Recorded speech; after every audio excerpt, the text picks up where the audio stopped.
I'm a cookie. You should eat me. That is not cool. Pretty good. That is not cool. I'm delicious. Go ahead and give me a shot. No. Yeah. Stranger danger. Yeah. Please. What Well, are I you? got a van full of cookies. Yeah. No.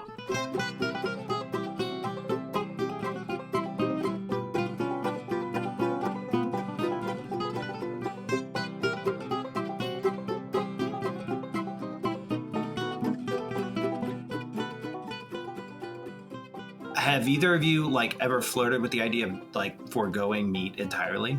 I mean, I went vegan for like 2 months or 6, maybe, just over 2 months before. And keep in mind, vegan also includes Oreos, Doritos, like being, they are vegan. So there are things that are vegan that are not necessarily, I would say, as healthy, but generally speaking, we, Karen is really focused on me / us. She doesn't eat a ton, but maybe me, like only doing meat like twice a week or whatever, things like that, especially red meat, but red meat or pork. But, I'm not completely opposed to it. For me, it's easiest. Like over the summer, I got into like making the summer salad. So like I just replaced all the ingredients that you would expect. Like some people for salads, you put like a chicken breast on top or something. But even for me, it was just, I figured out a way to do it with raspberries and vinaigrette. It was really good. But then it was, what do I eat for my other meals? So I eat like boring stuff like oatmeal. And then I also at lunchtime, I do like hummus and carrots. So at that point, it's like you've already got your meals set up for the most part. And I think it's so pronounced like, hummus. Hummus? Hummus. It's not. Do you eat hummus or no? Well, I've seen you eat hummus. Yeah. Yeah, it's great. I watched you actually pretty intently eat some hummus. I'm just kidding. Yeah, how's your hummus eating channel going? Is it going okay? Not as good as the nut cheese. This is your nut cheese enthusiast who is all about the nut cheese. Oh, if man. you want to talk nut cheese, talk to my oldest brother. I Could keep going. This nut cheese break is brought to you by Mr. Dallas himself. Hey. Let's have a hummus versus a nut cheese. Trying to have a like blind taste crossover, test. little crossover event, It's like where Law and Order SVU and Chicago Fire have a crossover. It's nut cheese and hummus. When's a sign going on your balcony that says free nut cheese and hummus? Just get up here. Yeah, just that way everyone on 35 can see our see that. Sure. Jason, you don't have a 35 there. Like I have a 35. So when you say 35, instantly in Minneapolis, it's like we have a 35, but you don't have a 35 there. Here's the thing about interstates. Okay? Very rarely do they move 1,000 miles from east to west. Right. Maybe 20, maybe 50. Right. 1,000. Yeah, James, you are familiar that 35 will go all the way to Minneapolis, or driven differently, you can come all the way down to Dallas on 35. Yeah. Can either of us get to Jason with one freeway? Like Jeff, could you hop on a 70, or what's the freeway, Jason? No, I don't think I could. No, we'd have to cut over, right? 2-ish. Yeah. Okay. 2-ish. Yeah. So he could go. Actually, Jeff, you could go I-10 to I-25. Okay. Probably, but you'd have to go kind of out of Albuquerque, right? Yeah, I think so. James, let's stay on this highway topic because it's scintillating for our viewers. Listeners. Life is a highway. Listeners. Viewers, I don't know. Yeah. Oh, I've been live streaming multiple things. Should I not have told you guys that? Yeah. So, James, while we're on highway trivia, do you know the difference between the 10, the 5? Okay, what's the difference? What's the significance? Odd numbers are vertical and even numbers are horizontal. Or said a different way, what direction do odd numbers tend to go? Because no freeway that I know goes straight up into the air. We're not driving helicopters around. And as far as the horizontal, although there are some aggressive lane changes that people will make depending on what state you're in, where it looks like they're moving horizontally like a hockey puck. But generally speaking, yes. Right? So you got it, right? North, south versus east, west. Okay. And any interstate that has like if it's got more than 5 miles, like it's 3 or 5, I can't remember, but there's something about planes having to land. So there has to be like a 1 mile straightaway every like 3 miles on a US highway or something. No, you're 100% right. And I forget what the distance is, but yeah, if it's it has to have every so often a straightaway so that planes can land if needed. Yep. And you can take like the 10, you can take the 10 from the Pacific Ocean all the way across to, I think, the Atlantic Ocean, right, Jason? It goes all the way across through all the states, through Florida and stuff like that. Mm-hmm. Yep. It does. So I keep saying the 10, the 5, all that stuff. And you guys remember where that's from, right? Californians. Yeah. Yep. James, did you say that when you lived there? Or? Oh, yeah. Yeah. But I don't think when I lived in Silicon Valley, there was definitely the 101. He lived in Silicon Valley. Fancy. Wow. Well, did we? Well, but like even like you mentioned. Oh, pardon me, sir. Yeah. We did a yacht ride up through Silicon Valley. Yeah. There's no like ocean in Silicon Valley. It's a bay, and it's the ocean on the other side. But no, we yachted. No. He listened to yacht rock while he was driving through Silicon Valley. That's right. Yes, we did the old bicycle ride from San Bruno to Daly City. It was wonderful. Fog rolled in. Yeah. We stopped on the way and had crisps. Where'd you grow up? San Mateo. Yeah, of course you did. Yeah.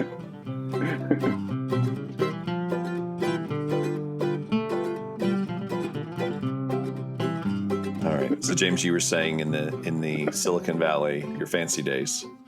Yeah, it was like there was 101, but then it was just there's roads around it. So most of it was 101, but there's a coastal road like there. You could take the one, but then there are back roads but yeah, it was pretty much like when you had to give directions for people who would come to the wrong Big Five, they would be like, "I'm at the Big Five in Santa Clara. I need to get to the one in San Jose." You'd be like, "Okay, why don't you take the 101 to 87 to 85, exit this." So it was the Californians is an accurate skit, but we didn't have that in Houston. Like you mentioned a couple episodes ago, Jason, like the crossroads of 59 and 36 or whatever, but like, and we would use numbers. Right. But I think even the newest thing to us was like, there's a tollway that goes all the way around the cities and stuff. And that was cool. But like tollways you have a tollway. Well, both of you have tollways close to you, right? Yeah. They're spread out throughout the United States. We're not, we don't live on, in like they're all throughout the states. Are you? So James, when you leave the house, do you let the piece of straw, like actually, do you put it in your mouth or is it in your mouth when you walk out the door? Yeah. You guys got those toll roads? Yeah, exactly. Yeah. By the way, that's quite a change from Silicon Valley fancy, Jetsons space pod jetpack, James, to well, I just came off the farm, like, well, then, yep. So, James, the whole thing with do you know the provenance of that? Or have you ever heard people's explanation? When people say the 5, the 10, the 91, all that stuff. So I didn't understand it either when I moved there in 2004. And someone explained it to me, and they said the reason why Californians put the in front of the freeways is, you would say the for like living, breathing things. And freeways in California are living, breathing entities that will suck the life out of you when you spend so much time on them. So you have to make it like, you have to, I don't know if it's personify or whatever. You've got to make it like a living, breathing thing.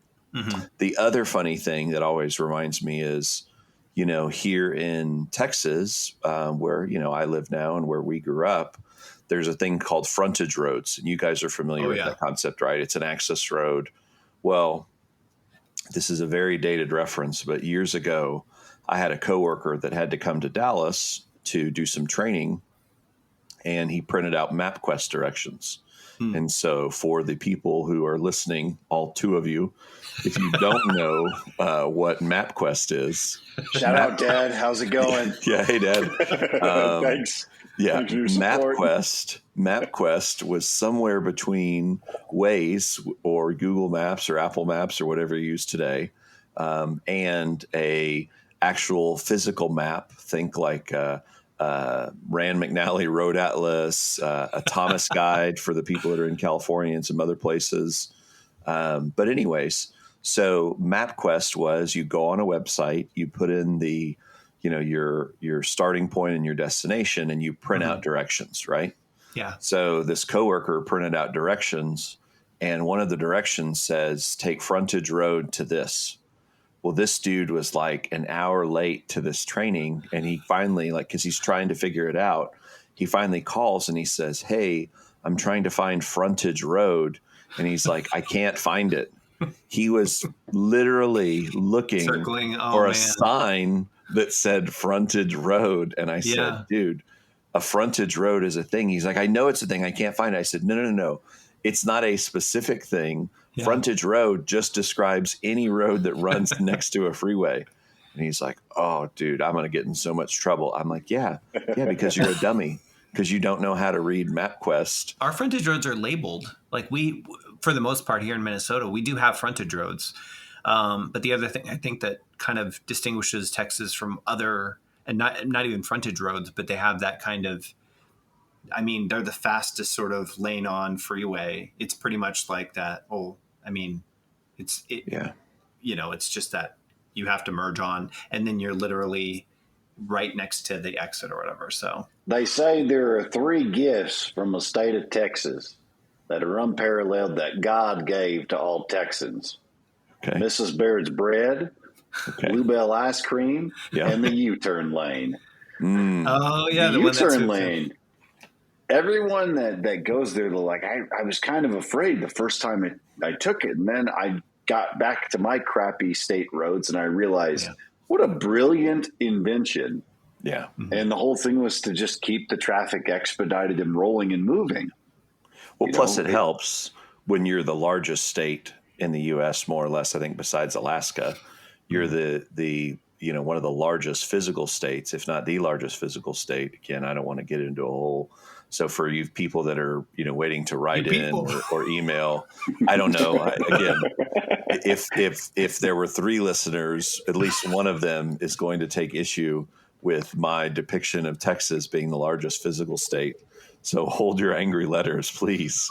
But when you have all this space, you actually have room for frontage roads. You have room for the turnarounds built into the freeway. You're right. It is really convenient. The only thing that Karen hates from a driving standpoint here is that there are, to your point, James, about merges, there's not a lot of time to merge. And so when you get on, you just got to get on. And if you get clipped by an 18-wheeler, hey, so sorry, you didn't plan it. So.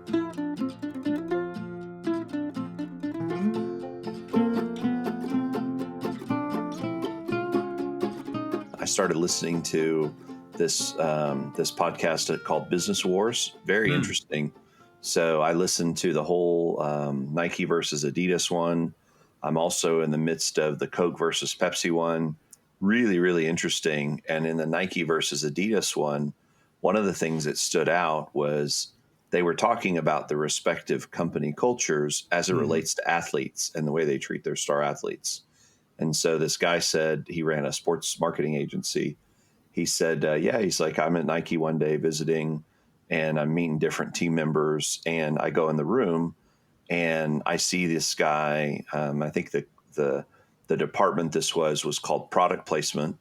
And he said, there's these 2 guys there playing video games. And so he's like, oh, are they playing the video game and or seeing, hey, where could you insert Nike products into the game? And the guy from Nike that's giving him the tour said, no. Wow. He's like, that guy is our Michael Jordan guy.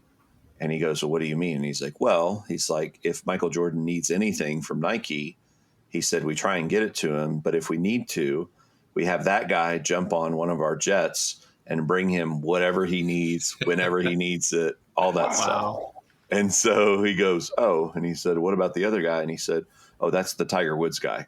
So if you can put that in perspective for a second, the fact that they had, at least one person, in this case, two, who were dedicated just to support, obviously, huge,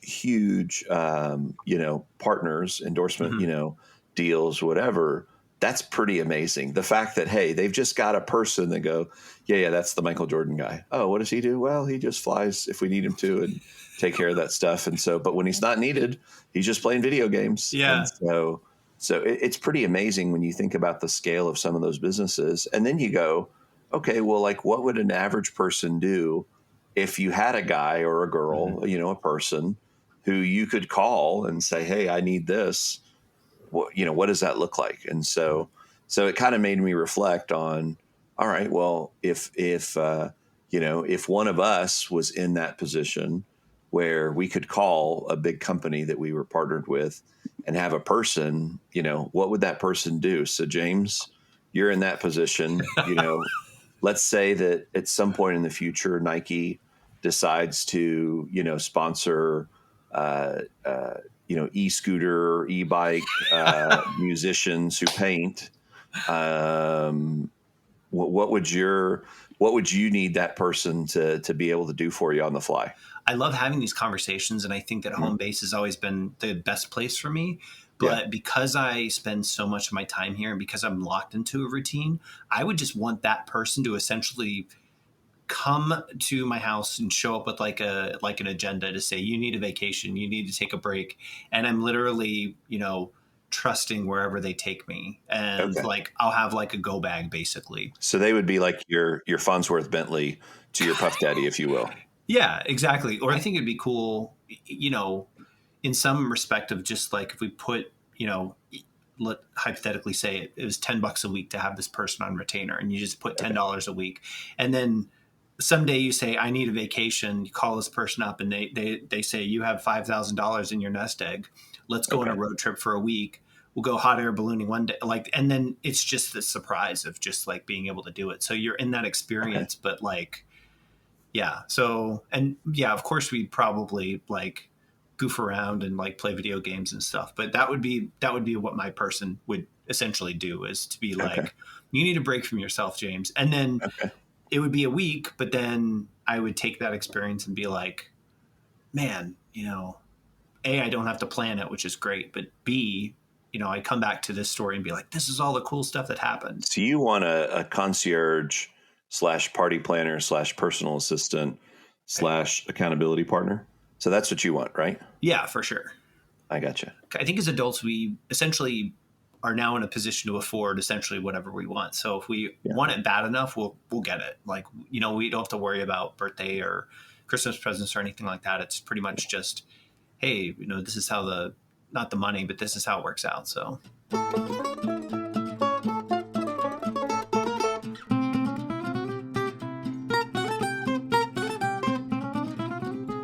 I tell you what I would get.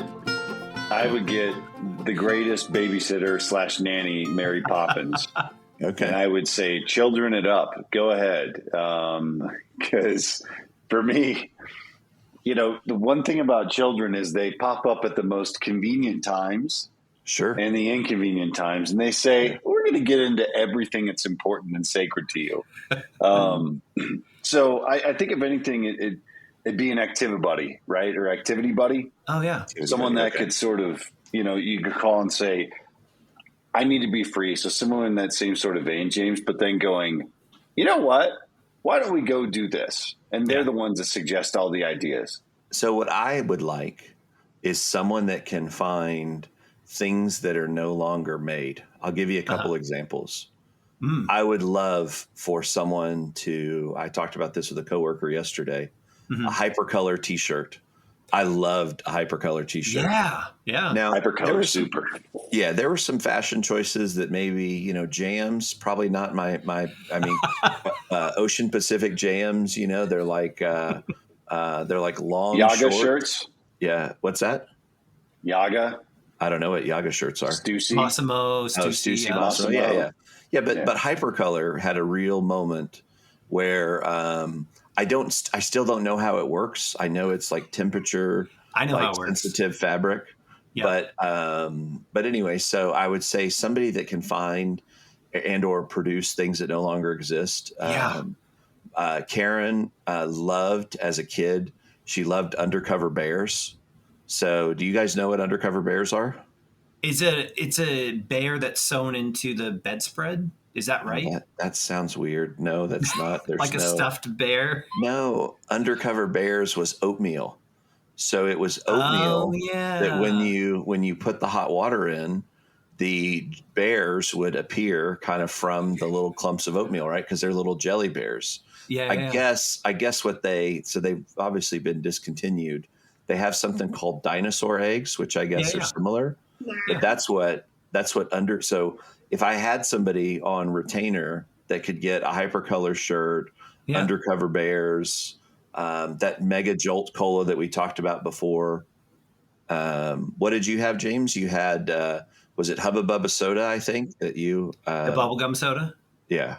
Oh yeah, or Bonkers. Obviously, Yeah. Bonkers bonk you out. You can still get those as well. So, Jeff, you listen to podcasts. I think Jason loves to listen to like vinyl records and music. Yeah. My go-to jam, I would even say like my biggest comfort blanket is old commercials from the 80s and 90s. Yeah. I always love those, and it's Okay. cool to see from a regional perspective, but also to see commercials for things like Pop Secret, like popcorn, where the popcorn was dyed blue or red or green, and you know what that's going to do when you eat the popcorn that's blue or red or green. But Sure. Are you James? I think you're saying festive poo. Is that what you're talking about? For sure. I mean, it's a fun. It's fun. Colorful It's a fun surprise going in and coming out. But gross. It's a Technicolor experience. Yeah. Once you're done with the red, green, and blue popcorn, it's like when a dog eats pencil. Eventually, the pencil shows back up. Okay. Jason, one of my favorite commercials is that Alpine White Nestle, the old 80s, you know, and it's like it's white chocolate, but it's even don't they play like Vivaldi's like winter? No, it's like Nestle makes the very best. It's like it's dramatic, and then it like the lyrics are like flowing drapes. Okay. It's actually probably better to just show. Yeah. So if there's a way to show, it's something that you cannot unwatch. Sweet dreams you can't resist. N-E-S-T-L-E-S. A dream as sweet as this. N-E-S-T-L-E-S. Creamy white, dreamy white. Nestle makes the very best. N-E-S-T-L-E-S. Sweet dreams you can't resist. Yeah, I mean, there are definitely commercials like that. I remember the Lexus commercial with the champagne glasses on the hood. That was amazing. But there are some for sure nostalgic commercials. I also where am I going with this?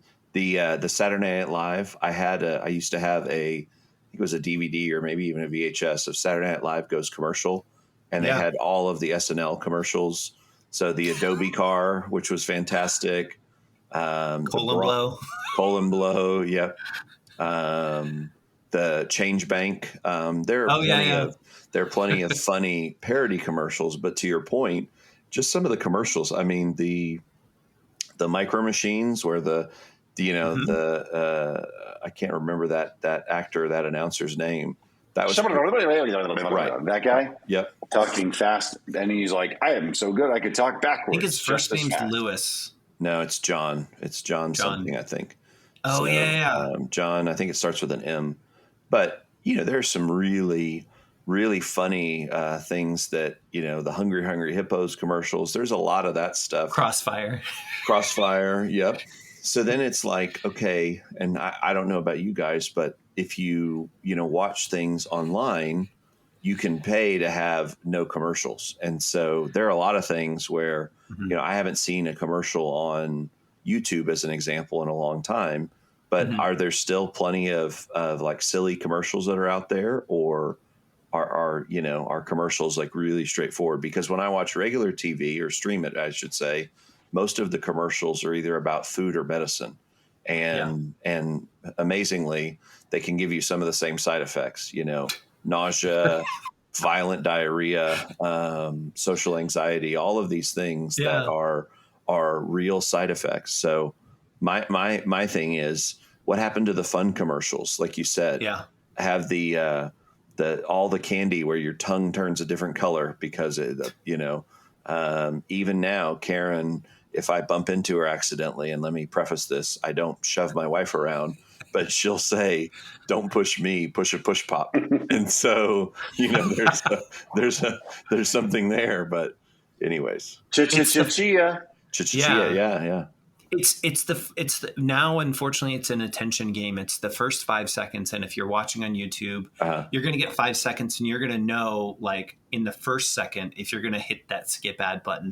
Very often for new movie trailers, I will watch it the first time through because I'm like, hey, this is pretty cool. But if it's like something that, like, either I've gotten, like, to your point, Jeff, I've gotten aversion to.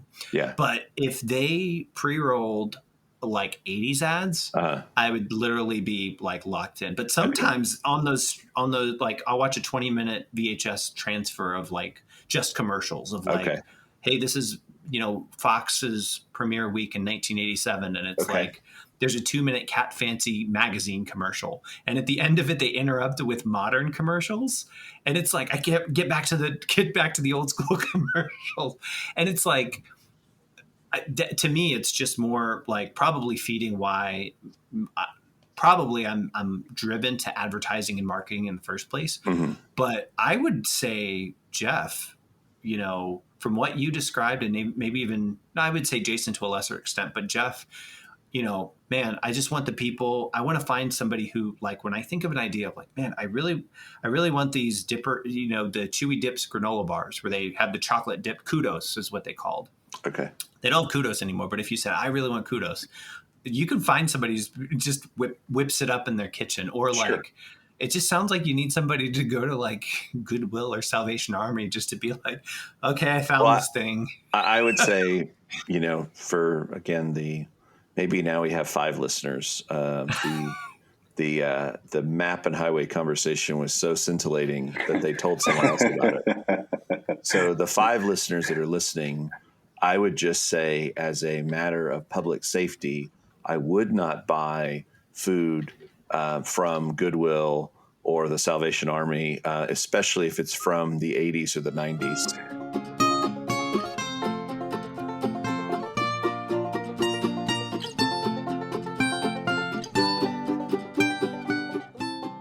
You ever hear the Auntie Nancy tell you ever the story of black pickles? Nope, I don't know what black pickles are. There is a relative that had black pickles in said cupboard and was getting ready to serve them to guests. They were so old. Wow. They kept cooking. Wow. They kept cooking. I would imagine that they would have the consistency and possible flavor profile of pencil erasers. If you pickle something for that long, at some point it ceases to be a thing. Wow. Yeah.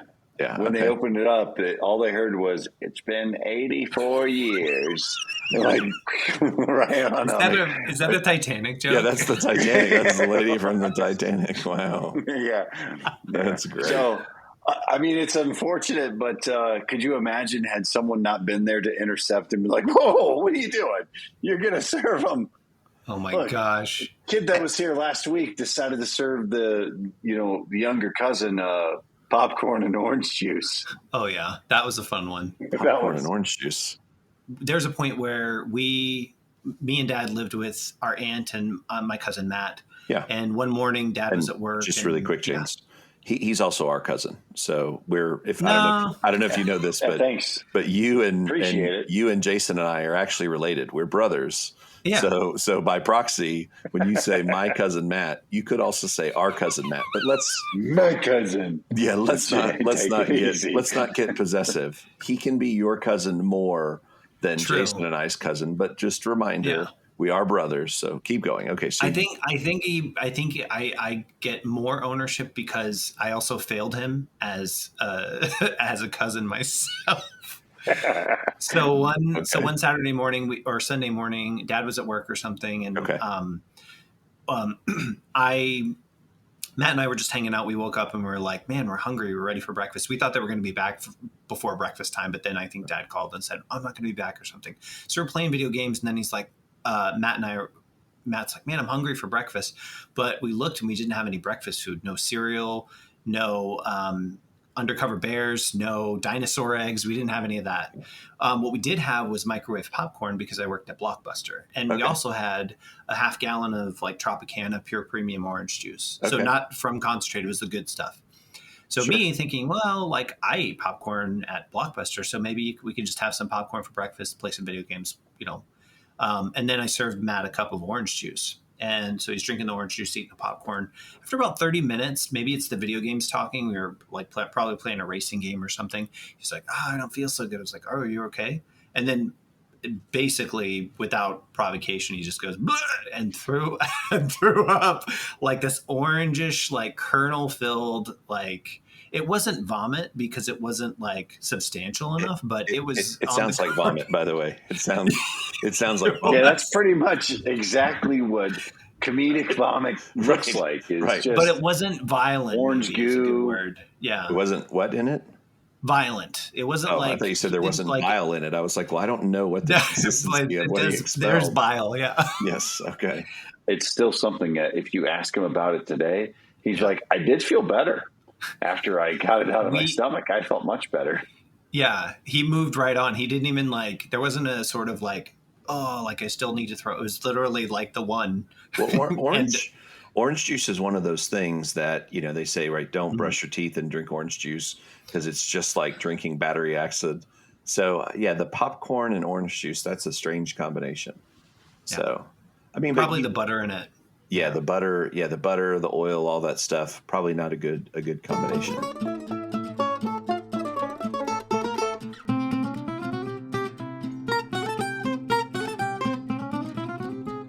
You just reminded me of something.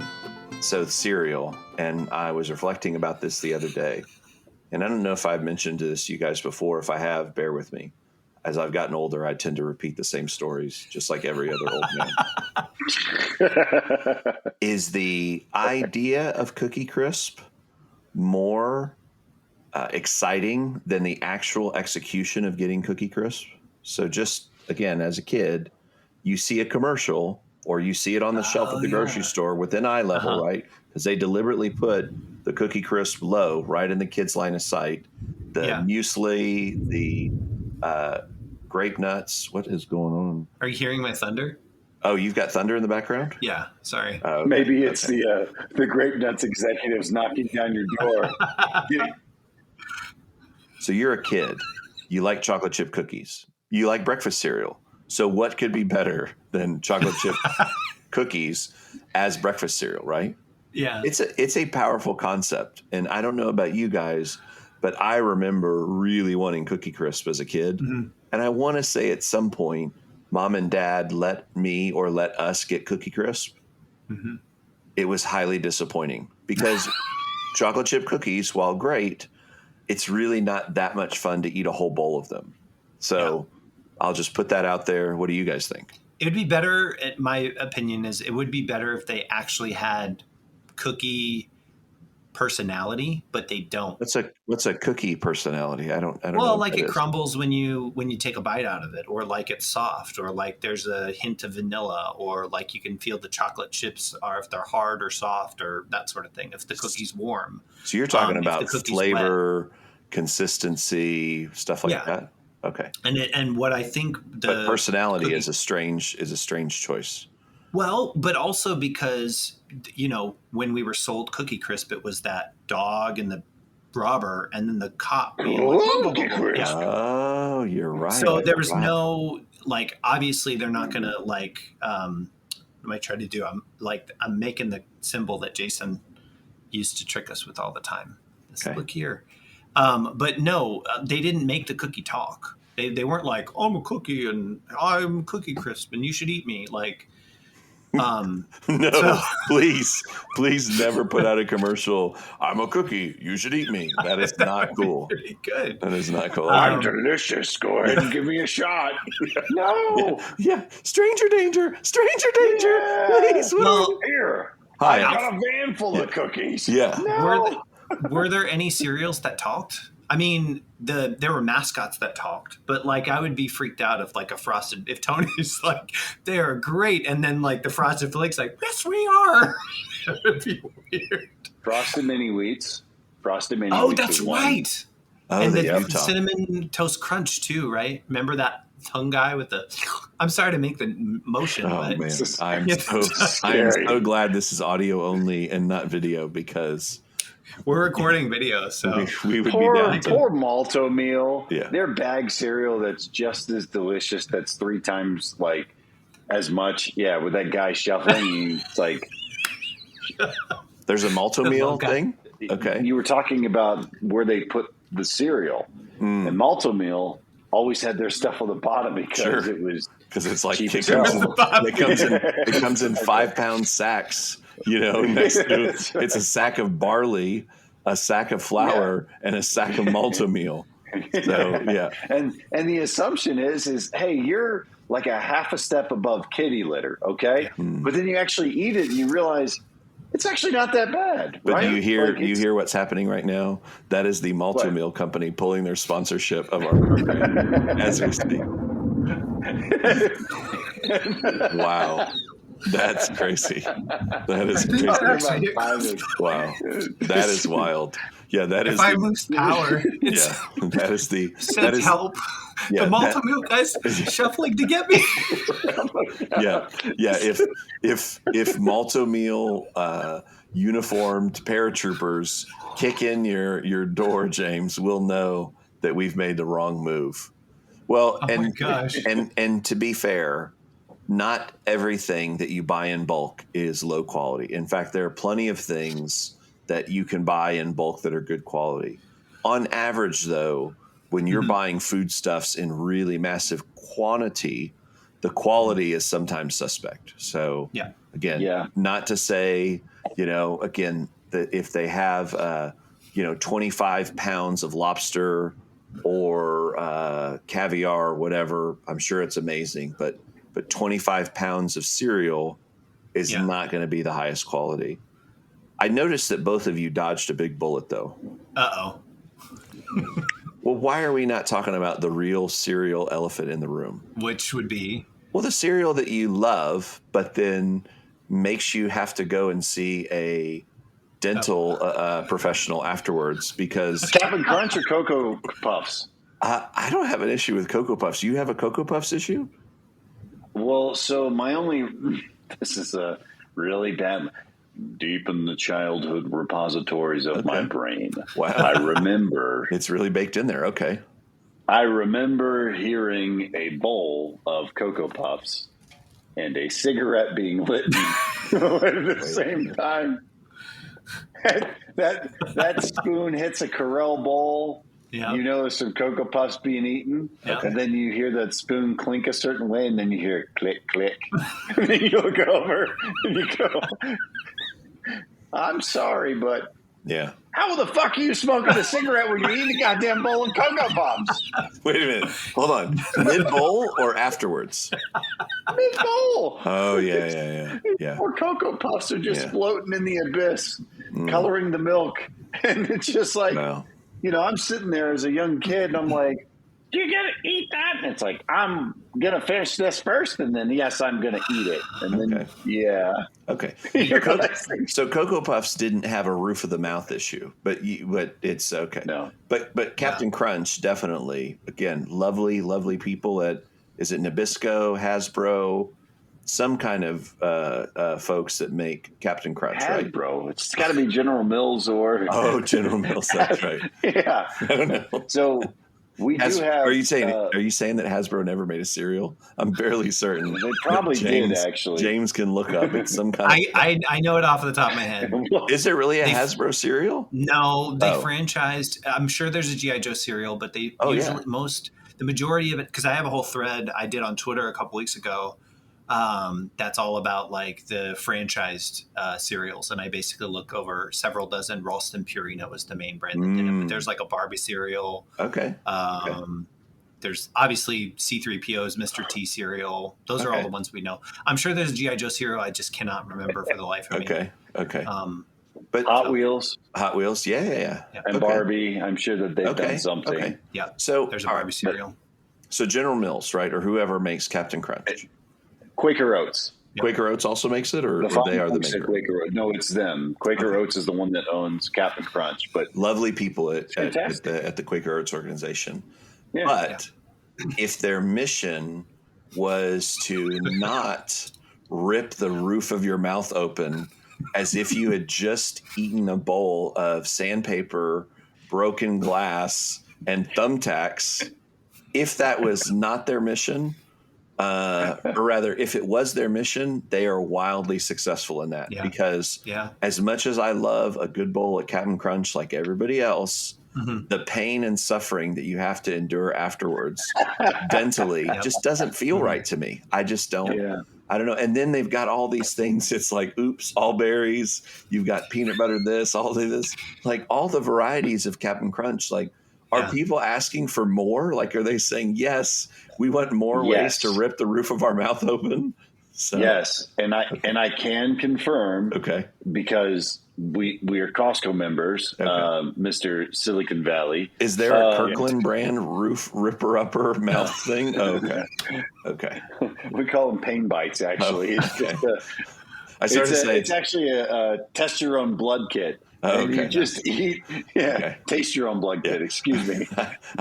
I was thinking that if they called them roofies, but never mind. Nobody wants to have a big bowl of roofies for breakfast. It doesn't seem like. The Kirkland brand roofies are approximately 30% less than, and they're made of all the same ingredients. Yeah, exactly.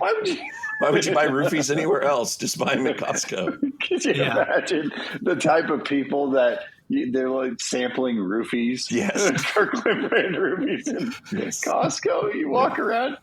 Roofies! Who wants some?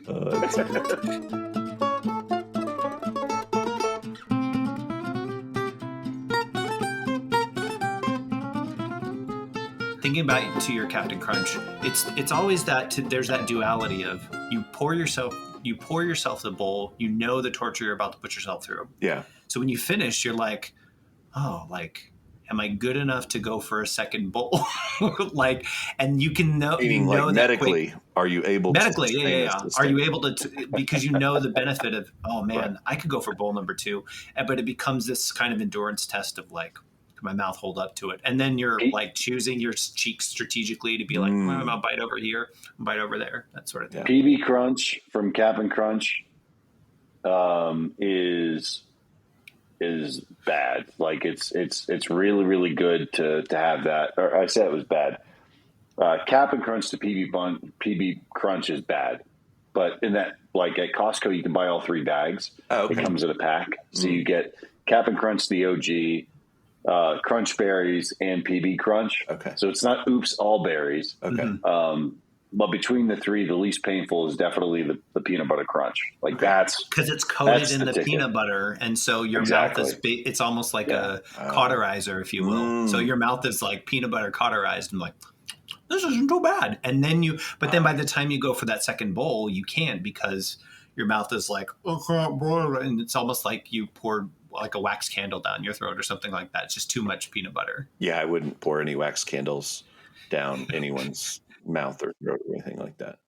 So on the polar opposite of that, Jeff, you're talking about a painful cereal. What's the most pleasant cereal that I think either makes you like, oh, your first bite, like, and now it sounds like we're really talking about drugs, but like, I think Apple Jacks for me, if I had to pick one cereal to live for the rest of my life, it's Apple Jacks. You get the shape and the fun of a Cheerio. You get that Apple Jacksy flavor. Plus the milk is great to drink afterwards. And cinnamon milk, there's some. Does it have cinnamon milk? I don't know that it's an apples. So it's an apple cinnamon cereal. There's a cinnamon. Yeah, there's kind of a cinnamon after, but it's probably one of the origins of, boutique cereal milk, which was a thing. Maybe it's still a thing. I don't know. Yeah, is that what you used to drink when you were in Silicon Valley? Is boutique cereal milk? Pretty much. When it was a big thing. Okay. In like 2005 or whatever. But yeah, for me, I'd have to say just, keep it simple with Apple Jacks. Keep it simple. Yeah. What about you, Jason? Cereal I could have for the rest of my life? Yeah, your most like pleasant, from painful to pleasant. What would be the one that's like, oh, like I like the flavor. It's just a 10 or an A+ all around. By the way, James, you should keep painful to pleasant just as a possible biography title for yourself in the future. From painful to pleasant, the James Bittencourt story. Just put that out there. Keep it on the short list. Reese's peanut butter puffs. For sure. Oh yeah, they're the top. Okay. But that's also it's got the same peanut butter vibe as a peanut butter crunch, but that's also got the chocolate kind of, and I would say you eat it knowing it's not a Reese's peanut butter cup, but you're like, this is technically better because instead of eating a peanut butter cup for breakfast, I'm eating a cereal that emulates what a peanut butter cup would taste like. Wasn't their whole thing, you put your peanut butter in my chocolate or you put your chocolate in my peanut butter? Reese's, yeah. Wasn't that their whole deal? Yeah. Nice. All right, James, you're up. I mean, it's Fruity Pebbles for me. I could kill a whole box of Fruity Pebbles. I don't eat cereal anymore. I mean, technically this is so lame. I eat like plain oatmeal, and it's like, by the way, quick cook oatmeal. It's not instant, but it should basically be instant because it only takes a minute to cook. So it's literally you pour the hot water in, but they should say it's instant but it's not. But anyway, Fruity Pebbles. Hold on a second. Jason, did you follow that at all? I'm not quite sure. So you said it should be instant, but it's not, but it is. So clearly you have an insulin problem, and you might need to check your blood sugar there, brother. So the canister of oatmeal. Yes. There's a Quick Oats, and I read Quick Oats as, it says, sometimes it says 1 minute oats, and it's like, well, 1 minute is not that long, but it's not labeled as instant. But even instant oats requires some kind of cooking, correct? That's where I got confused, or that's where I was confused, because I poured the water in, and after 1 minute, it tasted like regular oatmeal. But why wouldn't they just say instant? Because they have to say 1 minute? But don't you have to heat up instant oats anyway? I heat up the water, but I don't heat up so what they say is cook it in I don't have a microwave. So this is the other kind of side. So I just have a hot water kettle. Okay. So I'm following the directions. It's either of the Quick Oats, minute oats, not the instant. The directions would say, put it in a separate thing and boil the water, and then keep the oatmeal in there and cook it for a minute. And then your oatmeal is ready. What I started doing, because it's stupid, because you're wasting, you don't want to, that's 2 dishes you have to, I sound like mom right now. That's 2 dishes you have to clean. Okay. But instead what I just do is put it in the bowl. I put the dry oats in the bowl, and then I just boil the water and then let it cook for so I'm cooking it like instant oatmeal is my point. So, but why wouldn't they just say, I'm just going to call it instant oatmeal. If it says Quick Oats, my definition is it's an instant oatmeal. I mean, it sounds like even just that instant piece, not to get too off the radar, but instant is really kind of a misnomer, right? I mean, it's not like, hey, I put my oatmeal and then snap my finger and now it's ready, right? Like, because you have to heat up the water beforehand, right? That's true. Okay. So I think you're right. I think I don't want to get massive. It sounds like the Quaker Oats company is coming after us anyway, but it sounds like to me, the concept of instant oats are bullshit anyway, that they're not instant. Why has nobody taken up this cause before? Yeah. I mean, I suppose there's, world peace, hunger. There's all these other things going on that are wildly more important than instant oats, but I don't know. I kind of think maybe we should pick a cause. Instant-ish oats is what it should be called. Instant-ish. Yes. Oh, somewhat instant. I thought you said instant itch oats, because if you're instant itch oats, that's probably not what you want. So, although surprisingly, some people that have is it oatmeal good for your skin? Isn't oatmeal good if you have itchy? Okay.